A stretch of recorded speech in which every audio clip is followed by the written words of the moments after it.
RDC est une et indivisible. De la population répondante, c'est qu'il faut tout arrêter pour faire face à cette situation.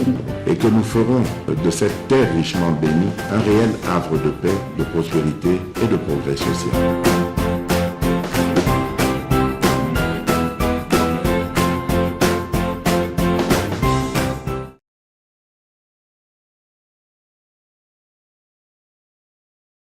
Motenabino, merci de nous suivre. Mikolonion, son MKBZ officiel. Bozali ebele, bozo partager ba émission nabiso, bozo partager yango to sepeli mingi pote biso to zali sima nabino pona ko tale sabino à quel niveau to zali ko apporter soutien nabiso na bande konyonso bazali ko traverser ba moment difficile bazali na mboka na bango mais bazali ko vivre na ba Rwandais. Et nous devons nous mobiliser pour mettre fin à la barbarie wana o ezangi mutuna makolo bozala na elikia kolonzambe akosunga mboka na biso ekebisika ba Rwandais ba Ougandais ba Burundais bazali komona ekosilaka un jour. Je me souviens na Losambu moko et Salamaka, je crois que c'était na mort bazoka ni musée zaki na centenaire pasteur moko David Ekofo a telema alobama kambo moko touchanga na motema lobi bino ba voisin botonga epa na bino bo se réjouir na mama belé oyo ya bino pambate o bozo sala lelo bana na biso lobi bako telema pe bako ya bako ravir mabele wana. Nous ne laisserons jamais tous à la bas esclaves. Vous savez, le monde le monde est détruit, pas par ceux qui font le mal, non, mais par ces gens-là qui regardent, ces gens font le mal sans rien dire, sans rien les contraindre. Nous nous lèverons toujours chaque matin avec la même énergie, la même détermination pour dire que défendez le Congo jusqu'au sacrifice suprême et qu'Otikala vraiment les motifs nabiso qui nous réveillent et que nous devons nous tous kolobake et koki tout y a fin na bêtise wana. Continuez à partager nos liens, continuez à partager nos émissions parce que biso toko lembata mokolo mokote ko sala mosala oyo bino moko bo pesi biso.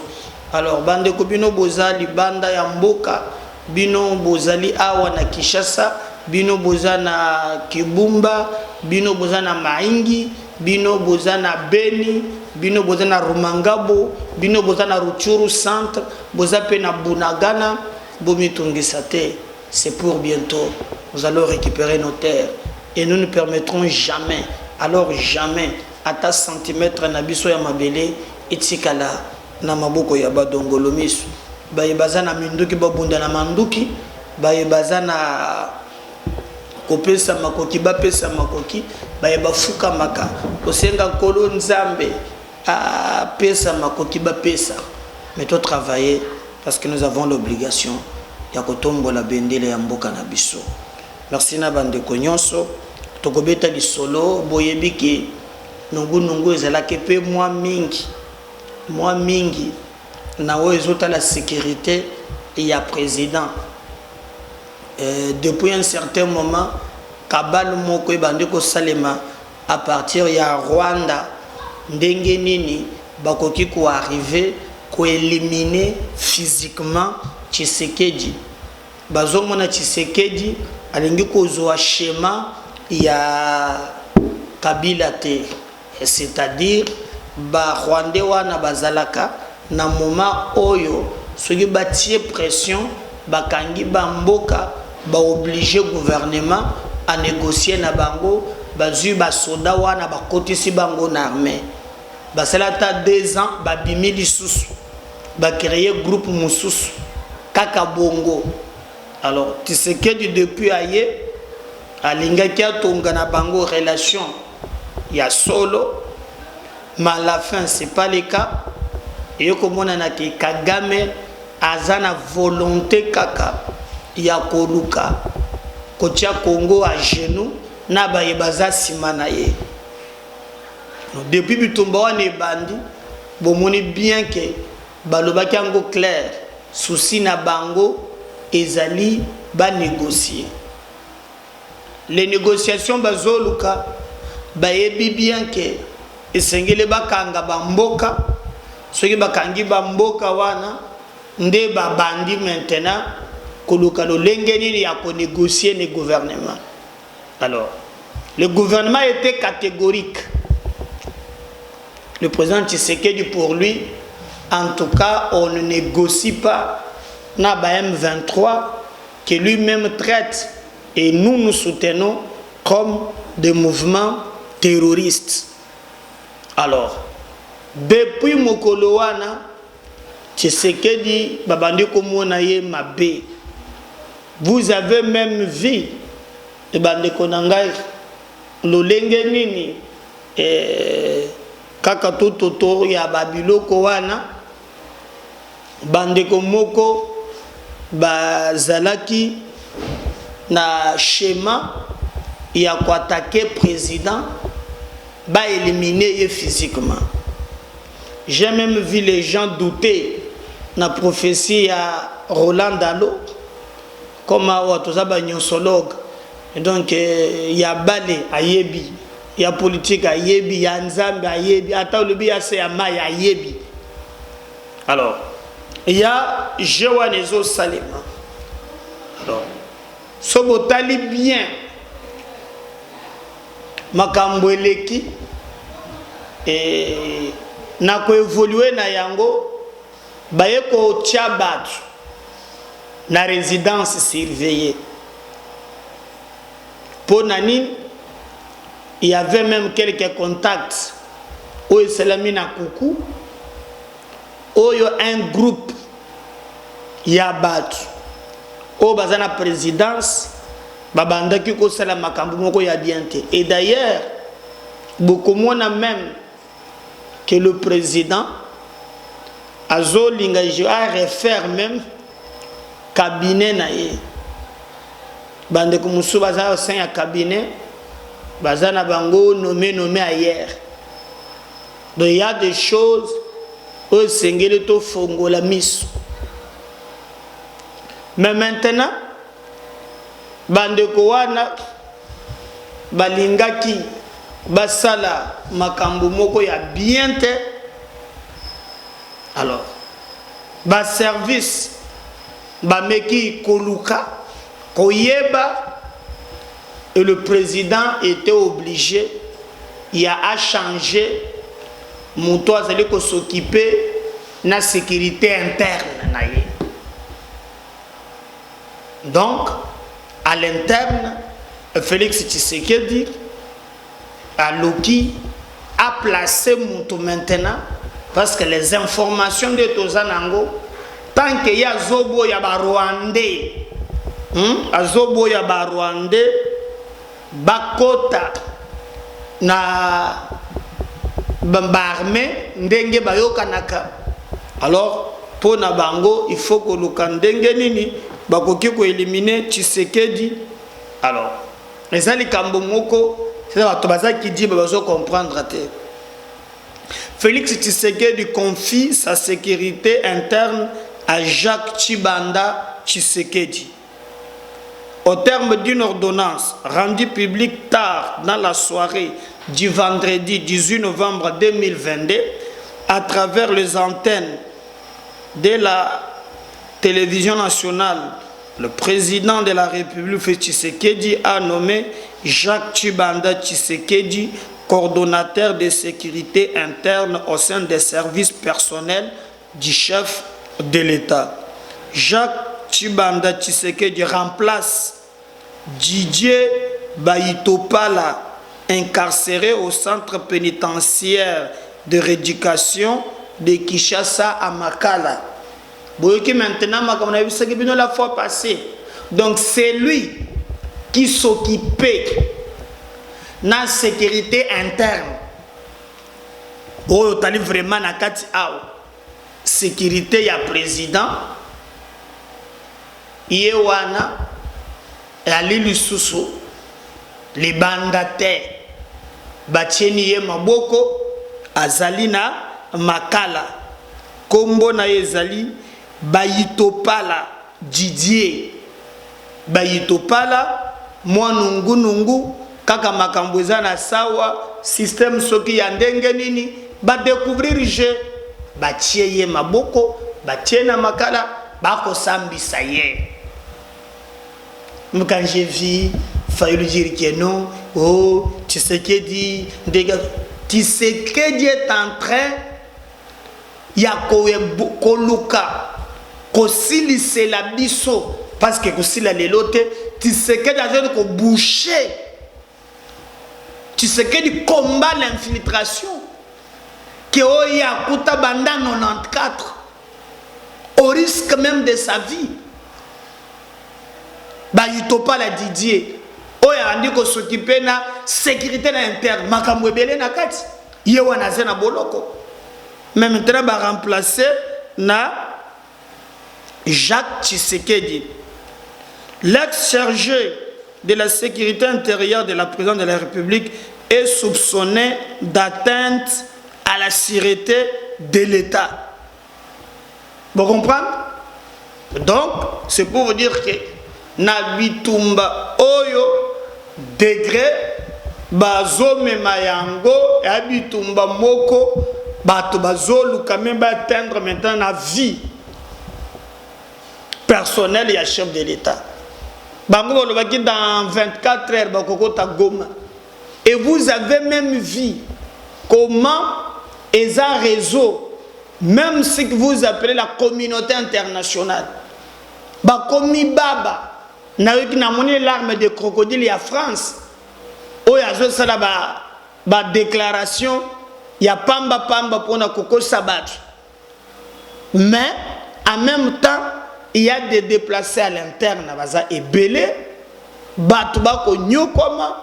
Nous devons nous battre, je dis bien nous battre pour nous conseiller sa situation mais pour remettre Mboka Nabiso sur le rail. Donc Moutouanani qui s'occupe de la sécurité à l'interne, Didier Bayitopala, yé, bakotaki na makambu moko, comme des besoins de Tshisekedi, nde baye bakangiye, babwaki na makala Jacques Chibanda Tshisekedi, yé wana azo s'occupe maintenant de la sécurité interne. Il est le coordonnateur de la sécurité interne, il y a Félix Tshisekedi, et nous pensons que vraiment il y a quand même moi quelque chose qui peut nous éviter le pire, parce que le Rwanda a géré quand on a instabilité, il y a République démocratique du Congo. Alors bisomoko ba yimbo Congo, tout on a conscience, il y a que défendre Mboka na biso pour mon tout mon côté, à quoi défendre Mboka na biso koleka biso moko. Toujours na cadre wana. Ezana ba tumoko ba yaki ko livrer moi makambo moko na niveau présidence wana o ba monaki quand même que non na frontière na ba pays frontalier makambo zo le ka boye. Alors ba yeko ebisa Félix baza pe ba pays voisin ba lobi en tout cas to yeko solo na yo tala boye mboka tel baza boye mais ba senga kiye ba lobi na nyonso tozo sala to goza ba photo na biso. Mais au côté à l'interne et bimalibanda te nzoka kuna tango ekomi déjà ba tumususu baza en collaboration na ba Rwandais na ba nini ba yoki sango ba bandi ko luka batinda ba photo wan. Alors les informations de notre possession c'est que na photographe na ba sous pression et bandi na groupe ya batouane jusqu'à ce que ba yeba bimisi photo. Et qu'on a Kagame na bato musuba bimi si photo bimi déjà. Alors il se pose un sérieux problème. Ndenge boyo kima le makambo ya secrétaire interne ki oyo bazaleki kuna batieye na niveau ya makala pour tiba mais qu'on mène enquête. Mais aussi les ana ba mususu pe bazana résidence surveillée le temps que bam pour continuer mener ba enquête na bango ndenge ba mesana mener. Mais ce qui nous touche makasi ezali degré il y a inconscience bato ba komi nango degré et à kozala vraiment qui dit bato bakomi nango. Donc biso bako yango Kagame apesaka bango nini na tunaka zo par exemple lokola yave Tshisekedi amatisio ba pété a commission commandant 3e zone de défense. Bon, qu'est-ce que Kagame, il vous donne quoi?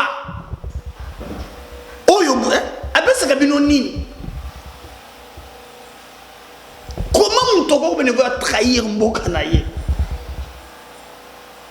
Poisoa, je sais pas, je sais pas. Moi, des fois, je laissé la Kangaye. Talaga comme président hein, a confié la sécurité interne aux autres s'occuper qui complotent pour avoir quoi encore? Il y a Kolekawan. Kagame Ndenga Zanazepanaye. Il va te mettre là-bas. Lui-même a tongi réseau ya makasi. Donc, Geza Makambo Moko ya kokama bandeko na ngai mais ndenge makambo na la ligne de front bandeko wana mususu bakoti na résidence surveillée tozo yebate le temps que ezala en cours on nous parle de 4 personnes. Bon oyebi en attendant que ba confirmer parce que biso to ko confirmer les rumeurs parlent de Bifort ceux qui balangi yo yazwa ceux qui na protocole hein baza à peu près 4.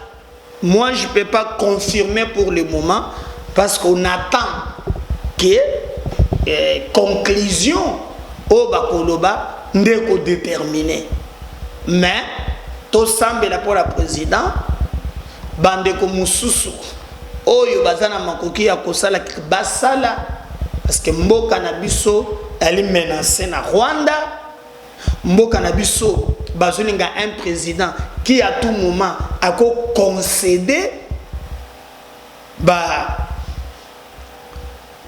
avantage à Rwandais qui est capable de permettre infiltration parce que là Rwanda a dormir bisinga même que même usine na bango oyo babanda ki kozana Rwanda batimo lakao depuis batia état de siège rien ne fonctionne là-bas.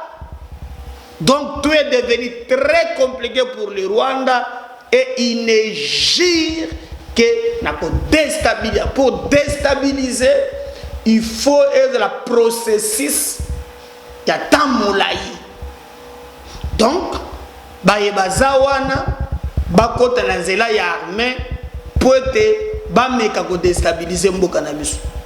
Et puis ce qui me donne ce qui au moni accord oyo bakendaka ko signer ya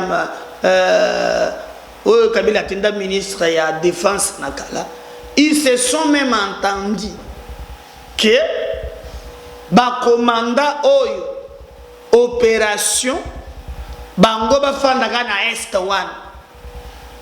Allez-y comprendre à quel niveau Batouana bazana rise. Mais bisomoko balimboka et talibisote.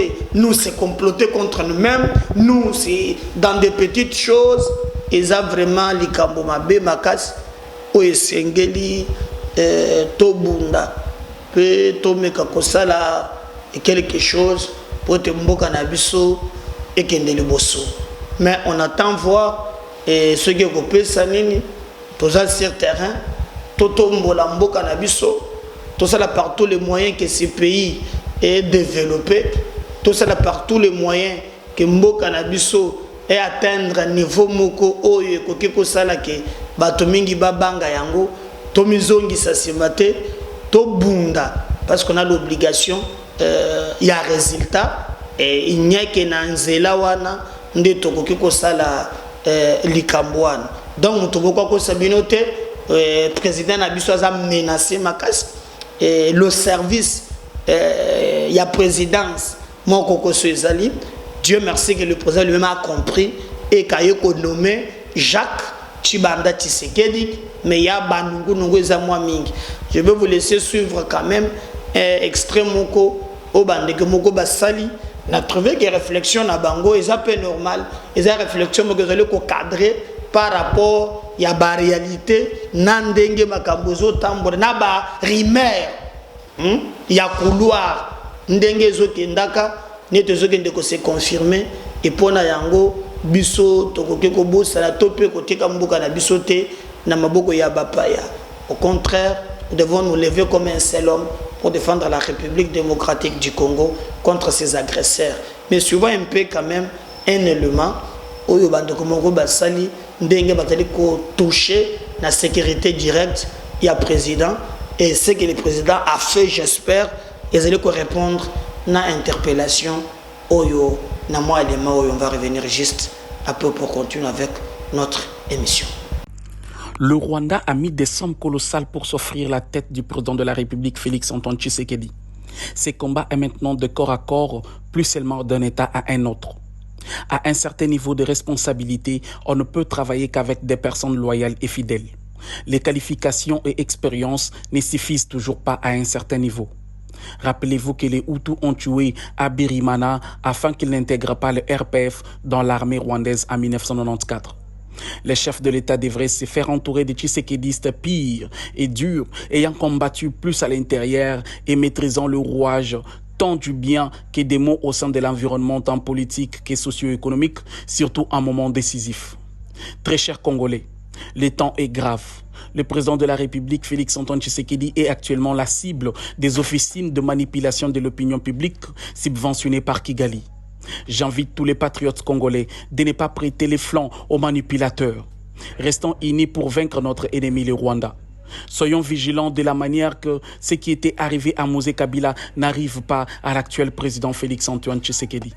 Restons vigilants et sécurisons notre président de la République face aux menaces extérieures exécutées par des personnes étant proches de lui. La confiance n'exclut pas les contrôles. Mosé Kabila est mort en étant averti. Les gens se permettent d'utiliser les armes à feu dans la cour du chef, voire même dans sa maison, ce qui révèle d'une complicité et trahison et surtout manque d'éthique. Archino, l'ancien petit de confiance de Mosé Laurent Désiré Kabila, n'avait pas hésité de pointer son arme sur son chef. Que cela nous serve de leçon. Au président de la République de prendre nos avertissements et révélations au degré 5, car le menace s'avère très visible dans son entourage. Le Rwanda a mis des sommes colossales pour s'offrir la tête du président de la République, Félix-Antoine Tshisekedi. Ces combats est maintenant de corps à corps, plus seulement d'un État à un autre. À un certain niveau de responsabilité, on ne peut travailler qu'avec des personnes loyales et fidèles. Les qualifications et expériences ne suffisent toujours pas à un certain niveau. Rappelez-vous que les Hutus ont tué Abirimana afin qu'il n'intègre pas le RPF dans l'armée rwandaise en 1994. Les chefs de l'État devraient se faire entourer de tshisekédistes pires et durs, ayant combattu plus à l'intérieur et maîtrisant le rouage tant du bien que des maux au sein de l'environnement tant politique que socio-économique, surtout en moment décisif. Très chers Congolais, le temps est grave. Le président de la République, Félix-Antoine Tshisekedi, est actuellement la cible des officines de manipulation de l'opinion publique subventionnées par Kigali. J'invite tous les patriotes congolais de ne pas prêter les flancs aux manipulateurs. Restons unis pour vaincre notre ennemi, le Rwanda. Soyons vigilants de la manière que ce qui était arrivé à Mosé Kabila n'arrive pas à l'actuel président Félix-Antoine Tshisekedi. Restons vigilants et sécurisons notre président de la République face aux menaces extérieures exécutées par des personnes étant proches de lui. La confiance n'exclut pas les contrôles. Mosé Kabila est mort en étant averti. Les gens se permettent d'utiliser les armes à feu dans la cour du chef, voire même dans sa maison, ce qui révèle d'une complicité et trahison et surtout manque d'éthique. Archino, l'ancien petit de confiance de Mosé Laurent Désiré Kabila, n'avait pas hésité de pointer son arme sur son chef. Que cela nous serve de leçon. Au président de la République de prendre nos avertissements et révélations au degré 5, car le menace s'avère très visible dans son entourage. Je crois que Bolandi Yango, c'est pourquoi Naebi Sakebino que tozala na mayele. Tozala mayele. Moment oyo, eza moment ya muto akosa yote. Lobby, je vais vous dire une chose. Na lobaki yango lobby. Lobby na sali émission na Congo Web. Na zuba quelques extraits. Bande konangai. Émission esili. Tout comme batia moi pose un Rwandais qui va appeler les journalistes. Journaliste la tient main libre. Rwanda bandi kotomboka. Pour le bagage Murugabu, ndenge makambula qui est dans l'Assemblée nationale. Rwanda tomboka yé rouge. Est-ce que regardez comment vous avez la solidarité.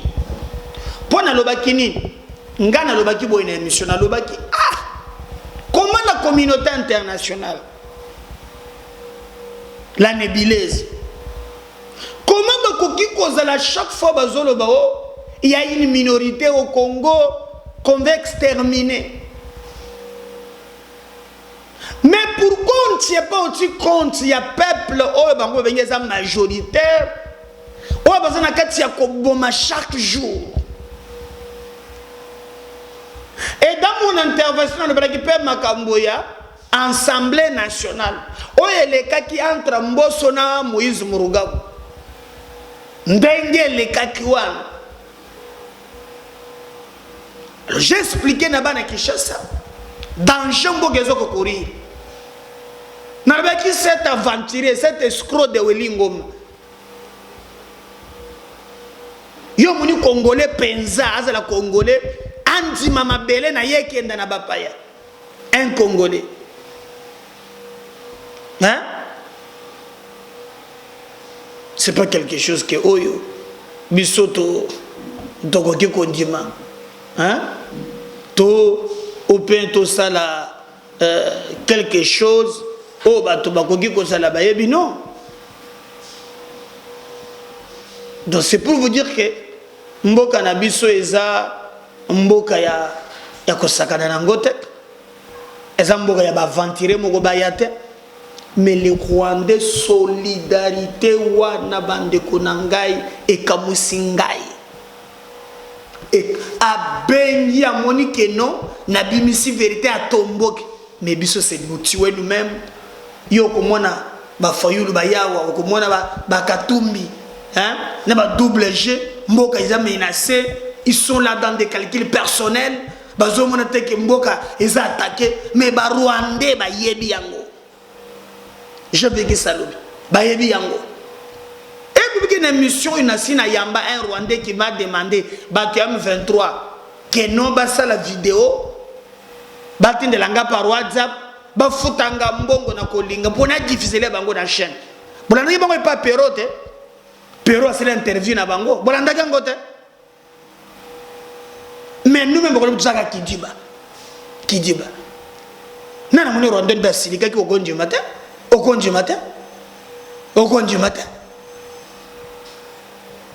il est Kelinga. Prenez même quelques extraits. Il y a Liboso dans le Belaki Makambo, il y a Rébellion wana. PMI Bale dans le Belaki Makambo, il y a Willingoma. Et puis dans le Belaki solution au Sengeli biso en tant que Congolais. Tout ça là pour être tout récupérer Mboka na biso. Alors on a Liboso, j'ai démontré quand même quelques pistes et solutions au Sengela que tozwa pombo kanabiso et kendele bosso mais mususu wana na kokaki kotikate cet escroc de Willingoma hein na zwaki paye et j'ai expliqué aux Congolais le danger au mboka nabiso ezali kokorir. Si je parle le même langage avec Dodi, on va suivre. Et nous allons revenir juste après pour continuer avec notre émission. Premier numéro, il y a Léon MKBs officiel, votre chaîne de vérité. Ensuite, on va revenir juste après. Il y a Mibale et Sengeli Bissomoko, tout s'enrôler et belé massivement dans la armée. Effectif et mata. On ne gagne pas la guerre avec les généraux, mais on gagne la guerre avec les troupes.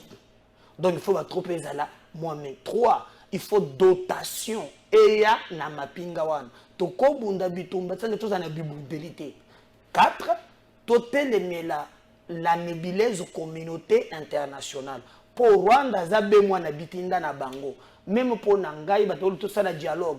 Hein, pour ça il faut que ça dialogue na Grande-Bretagne, na États-Unis, na France. Ah, pour bango de batinda ka Rwanda. Rwanda be mwana bitinda na bango.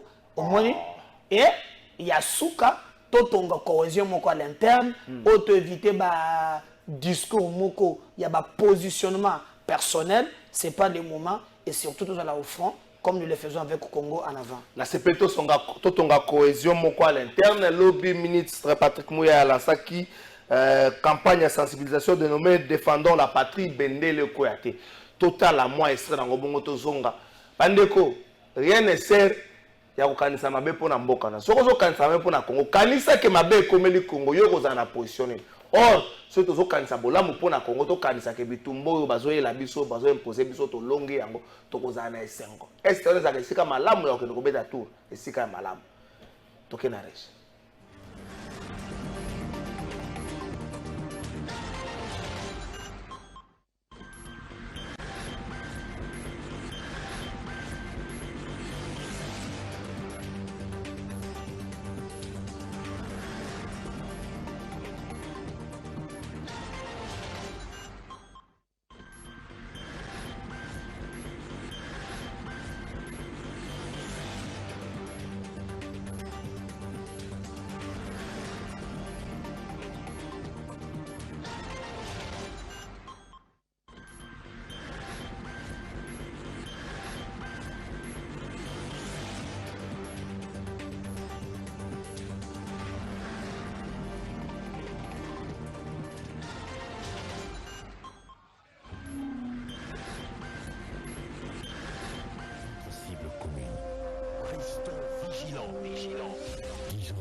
stigmatisation et à tout acte de violence.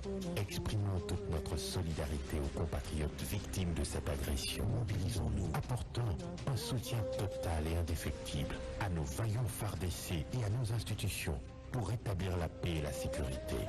Ensemble. Yo comment est escroc comme Willy Ngoma? Major Willy Ngoma. Yo major dans la formation what?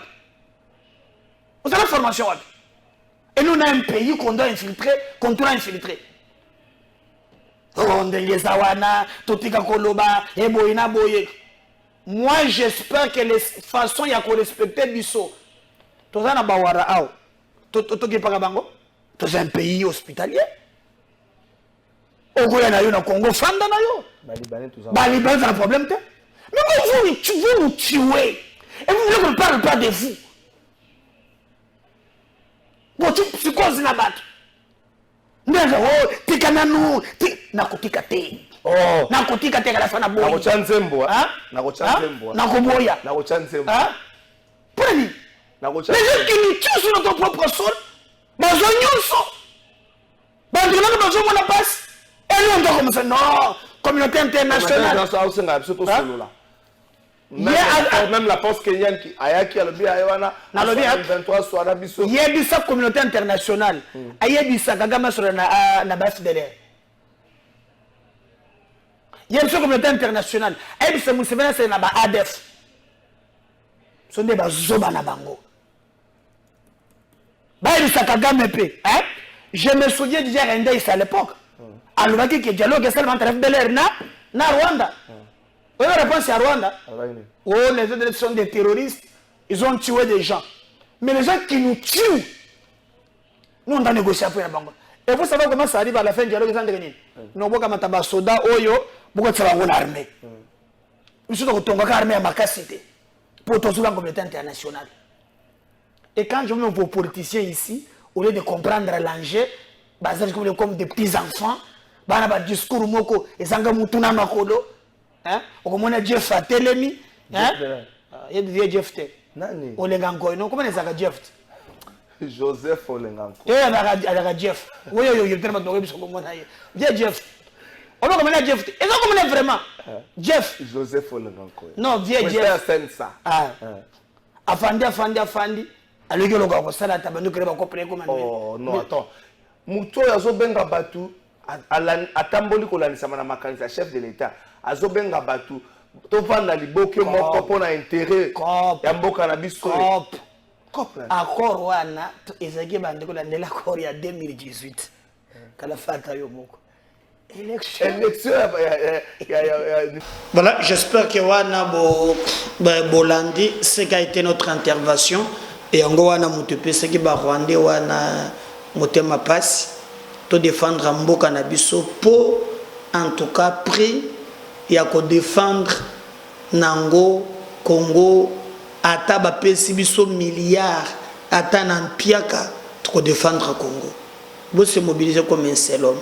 Dieu nous demandera un jour qu'avons-nous fait de notre pays. Nous avons fait ça histoire, nous avons fait sali pour nous défendre Mboka. Nous avons défendre Congo. Nous avons défendre Congo. Nous avons kanisa Congo, abanza Congo, asela Congo malam. Congo est pesé biso nyonso, ezala bapaya, ezala batunini, nous devons surtout faire tout pour nous faire ça Congo nyonso. Si le Seigneur ne revenait pas bande konangai, boté la brancher. Besoin deuxième partie. Nazoya. À tout à l'heure. Bye.